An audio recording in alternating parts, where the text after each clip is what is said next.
Ever get stuck in a rut?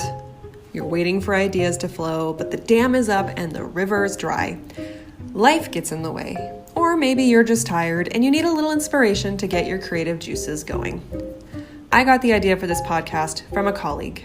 Do you ever have that magical moment when you realize the person you work with is just as insane as you are? Insane in the best possible way, of course, where you can talk about all the things, like the way space can kill us in a split second without any warning. I told my colleague about my struggles with writer's block, and he said to me, "You need a digital sandbox where you can play around with other people who are creative and just get inspiration." Well, welcome to Speculative Sandbox. My name is Elan, and I'm an author represented by Talcott Notch Literary. I write contemporary science fiction through the lens of a mixed-race Vietnamese-American woman. My book on submission is about an estranged mother and daughter who must reconcile if they hope to survive an alien invasion together. Half memoir, half science fiction, and 100% deranged fun. Meanwhile, I do write full-time in the government communications field, and I am obsessed with science fiction shows like Westworld and Black Mirror. But enough about me, let's talk about speculative fiction. Of course, what is a definition without some discourse? I didn't have to dive deep to discover that many people have different opinions about what classifies as speculative fiction. For the purpose of this episode, I decided to start at the top.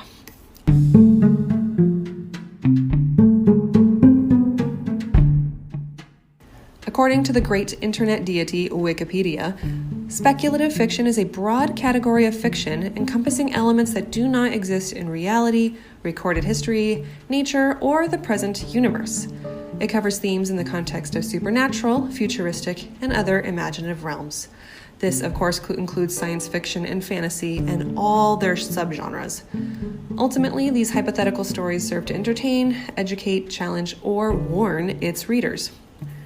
While speculative fiction has a long history, basically since the beginning of oral storytelling, the term became popularized for showing distrust in traditional establishments starting in the 60s.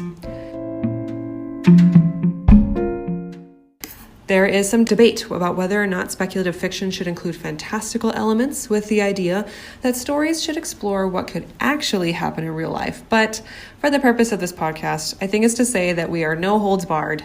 This is a safe space for creative thinking, and I want to hear it all. Here's another interesting fact. According to statistics published by Tor in 2015, men outnumber women about 2-to-1 among English-language speculative fiction writers aiming for professional publication. The percentage does vary depending on genre, however, with women leading in the fields of urban fantasy, paranormal romance, and young adult fiction. I can speak to that one myself.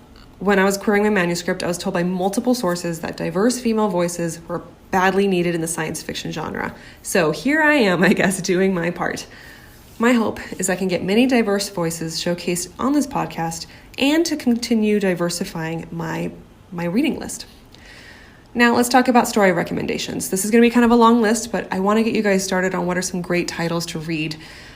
First, a disclaimer, I don't pretend to know everything in the whole wide world when it comes to books and theories and stories.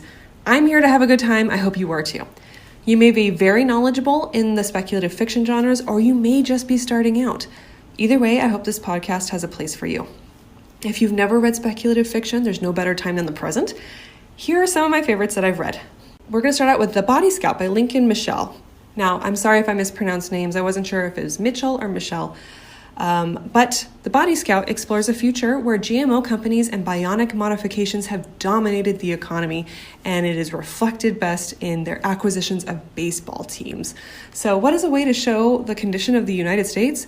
Look at its favorite pastime. The Monsanto Mets is the new leading baseball team, and we have essentially a corporate war or civil war between people who are for genetically modified organizations and people who pursue bionic modifications. And it's really interesting to see the society that Lincoln's created when people have access to either. Highly recommend. Hunger Games by Suzanne Collins. We have, of course, this is one of the biggest dystopian stories that have hit pop culture in like the last decade or so, where we have the future United States has become Pan-Am, a society divided into sectors where they use gamified violence to enforce submission and servitude from the general populace. All Are Wrong Todays by Elan Mastai explores an alternate future where the scientific optimism of the mid-century is realized. Do you guys remember the Jetsons? How everything has that beautiful retro look to it and everything about the future is optimistic? This book starts you out in an alternate world, an alternate timeline where we actually achieved that. And today is that Jetsons experience. And when one man messes everything up, he accidentally resets the clock and puts us into the future that we're currently experiencing here. Fascinating stuff. One of my favorite aspects of this book, though, is how the author explores a new clean energy source where an engine gets its power from the turn of the earth. And I'm like, why aren't we doing that now? What do we need to do that now? Like the earth is always moving. Okay, then we have Time Traveler's Wife by Audrey Niffenegger. And of course, this one's older. Came out when I was in college, 15 years ago, I'm kind of guessing. But this one is about a man with a genetic disorder, which causes him to blink in and out of time uncontrollably, and his attempts to have a normal life with romances, family, all that stuff. This book changed my life when it came out. It's terribly romantic, but it also has a lot of reflection on what we take for granted in life. So I think it's a great read. Followed up with a very fun read called Futuristic Violence in Fancy Suits. This one is by Jason Pargin, one of my favorite authors. This book depicts a future where everyone has logged into a social media network called The Blink that live streams everything you're doing all the time. So if everyone is live streaming constantly, you're basically in a surveillance state, and the main character is on the run for a number of reasons. You got to read the book to find out. But one of the scenes that really stood out to me is as she is running through a park or running to get away from whoever's after her, all someone has to do is look at her, and they're plugged into the Blink network through their use of glasses, and the algorithm will recognize her face and instantly she's found. So scary future. And I can kind of see that happening pretty soon, actually. Life as We Knew It by Suzanne Beth Pfeffer. This is a young adult story. It describes how society would react if the moon gets struck by an asteroid and is knocked closer to Earth. This one came out a while ago. I didn't read it until this past year.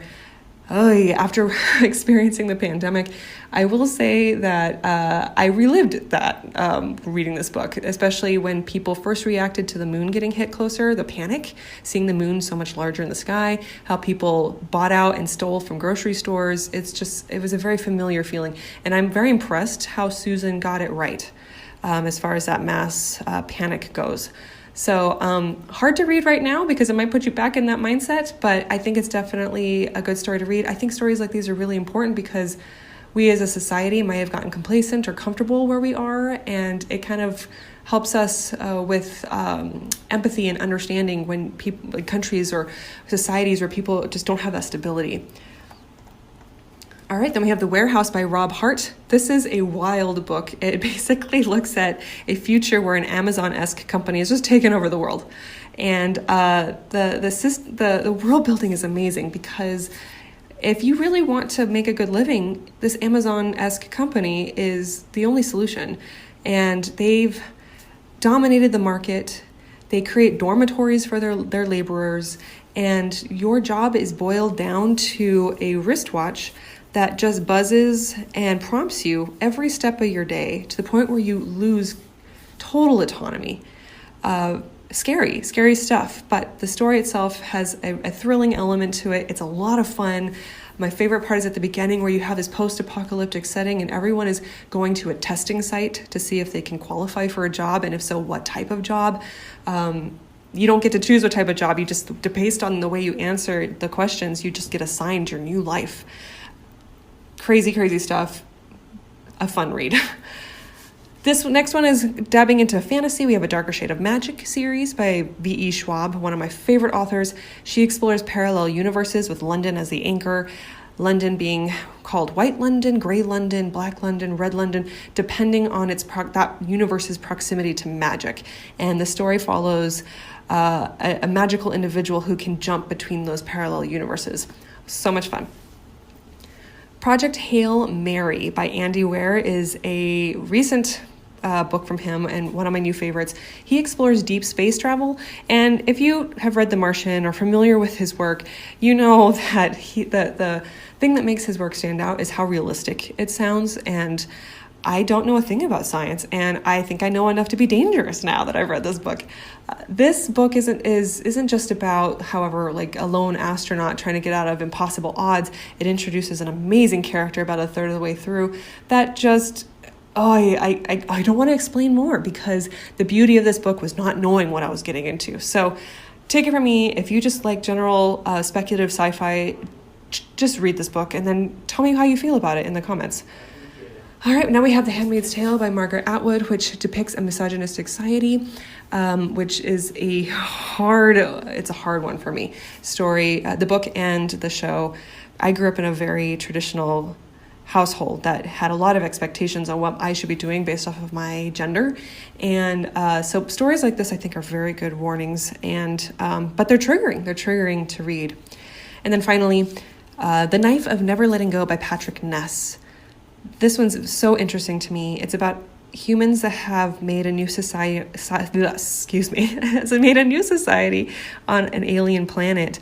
And what happens once they land, all of men's thoughts can be heard, and the resulting discourse that happens out of that.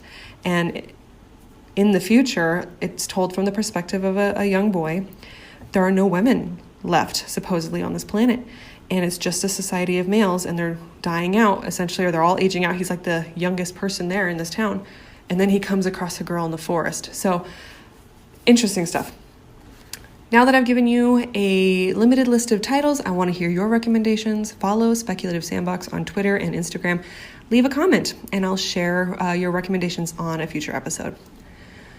Finally, what do I hope to offer with this podcast? There are so many out there for you to choose from. For one, I am not necessarily trying to compete with anyone. I want to create a safe space for myself and others to get inspired, to overcome that dang writer's block, start conversations, and hopefully build a community. This is just the beginning. My goal is to have a steady supply of episodes, but a lot of that depends on how things naturally progress. Topics you can expect to hear include world building and character discussions, thought exercises, author interviews, and my personal favorite, book tourism. This is where we visit fictional worlds and discuss what it would be like to actually live there. All right, well, thank you for listening to my fellow writers. May your writing sessions be fruitful and your word counts plentiful.